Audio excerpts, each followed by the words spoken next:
Assalamualaikum warahmatullahi wabarakatuh. Perkenalkan, nama saya Zindia Babil. Di sini saya akan menjelaskan mata kuliah humanitar dengan materi pelanggaran HAM berat dan analisis kasus yang ada di YouTube yang telah dibagikan dalam link. Yang pertama, apa yang dimaksud dengan pelanggaran HAM berat? Pelanggaran hak asasi manusia atau HAM berat merujuk pada tindakan yang melanggar hak-hak dasar manusia yang dijamin secara universal seperti hak untuk hidup, hak atas kebebasan, dan hak untuk tidak disiksa. Dalam konteks hukum internasional dan nasional, pelanggaran HAM berat dianggap sebagai tindakan yang sangat serius dan dapat menimbulkan dampak yang sangat besar bagi individu maupun masyarakat luas. Berikut adalah beberapa poin penting mengenai pelanggaran HAM berat. Yang pertama, definisi pelanggaran HAM berat. HAM, hak-hak dasar yang melekat pada setiap manusia tanpa memandang ras, agama, kebangsaan, atau status lainnya. Yang kedua, pelanggaran HAM berat, tindakan yang melanggar hak asasi manusia dalam skala besar atau sistematis, termasuk pembunuhan massal, penyiksaan, penghilangan paksa, perbudakan, dan genosida. Contoh pelanggaran HAM berat: genosida, pembunuhan yang dilakukan secara sistematis terhadap kelompok tertentu dengan tujuan menghilangkan kelompok tersebut dari masyarakat. Kejahatan terhadap kemanusiaan, termasuk tindakan pembunuhan, penyiksaan, perbudakan, deportasi, dan pemerkosaan yang dilakukan secara luas dan sistematis. Kejahatan perang, pelanggaran yang terjadi dalam konteks konflik bersenjata seperti penggunaan senjata kimia, penyiksaan tawanan perang, atau penyerangan terhadap warga sipil. Penghilangan paksa, penangkapan atau penculikan seseorang oleh negara atau organisasi tanpa memberitahukan keberadaannya yang menimbulkan ketidakpastian hukum bagi keluarga korban. Penyiksaan dan perlakuan tidak manusiawi, tindakan menyiksa seseorang untuk mendapatkan informasi atau untuk menimbulkan penderitaan. Penyebab pelanggaran HAM berat: konflik bersenjata atau perang, diskriminasi rasial, agama atau etnis, sistem pemerintahan otoriter atau ketidaktatoran, ketidakadilan sosial dan ekonomi, kurangnya sistem hukum yang kuat untuk melindungi HAM. Hukum internasional dan nasional tentang pelanggaran HAM berat. Instrumen internasional, Deklarasi Universal HAM, Konvensi Jenewa, Konvensi Anti Genosida, dan Statuta Roma yang membentuk Mahkamah Pidana Internasional atau ICC. Hukum nasional di Indonesia, pelanggaran HAM berat diatur dalam Undang-Undang Nomor 26 Tahun 2000 tentang Pengadilan HAM. Indonesia juga memiliki Komisi Nasional HAM, Komnas HAM, untuk menangani kasus-kasus HAM di tingkat nasional. Sanksi dan upaya hukum. Pengadilan HAM, baik nasional maupun internasional, dapat memproses pelanggaran HAM berat. Pelaku dapat dijatuhi hukuman berat, mulai dari hukuman penjara hingga hukuman seumur hidup. Selain itu, ada mekanisme lain seperti Komisi Kebenaran dan Rekonsiliasi untuk penyelesaian kasus pelanggaran HAM berat di beberapa negara. Peran masyarakat dan pemerintah. Pemerintah wajib memastikan perlindungan HAM melalui undang-undang dan kebijakan yang adil.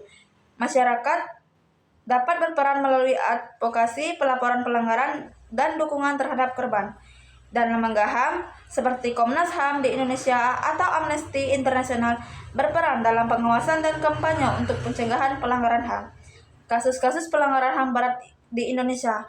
Beberapa kasus terkenal ini diantaranya adalah tragedi 1965 atau 1966. Yang kedua, tragedi Tanjung Priok 1984. Yang ketiga, kasus Mei 1998. Yang keempat, tragedi Talang Sari, Lampung. Yang kelima, kasus penculikan aktivis 1997 sampai 1998. Penting untuk memahami pelanggaran HAM berat karena berkaitan dengan penghargaan terhadap martabat manusia. Edukasi dan kesadaran masyarakat serta penegakan hukum yang kuat sangat penting untuk mencegah pelanggaran HAM dan membangun masyarakat yang adil dan berkeadilan. Baiklah, berikutnya saya akan menganalisis kasus yang ada di link video YouTube, yaitu analisis peringatan keras dari kelompok Houthi kepada Israel atas dugaan manipulasi aset untuk menghindari blokade bisa ditelaah dari beberapa aspek, yakni latar belakang politik dan militer, yang kedua motif ekonomi, serta dinamika internasional yang melingkupinya. Yang pertama, latar belakang konflik dan blokade. Houthi dan Israel dalam konteks regional.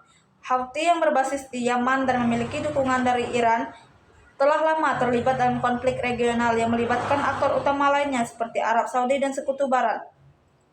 Meski Houthi tidak memiliki perbatasan langsung dengan Israel, mereka bersekutu dengan kelompok-kelompok anti-Israel dan anti-Barat.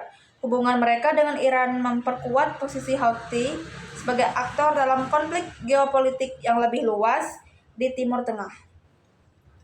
Blokade ekonomi dan pengaruhnya.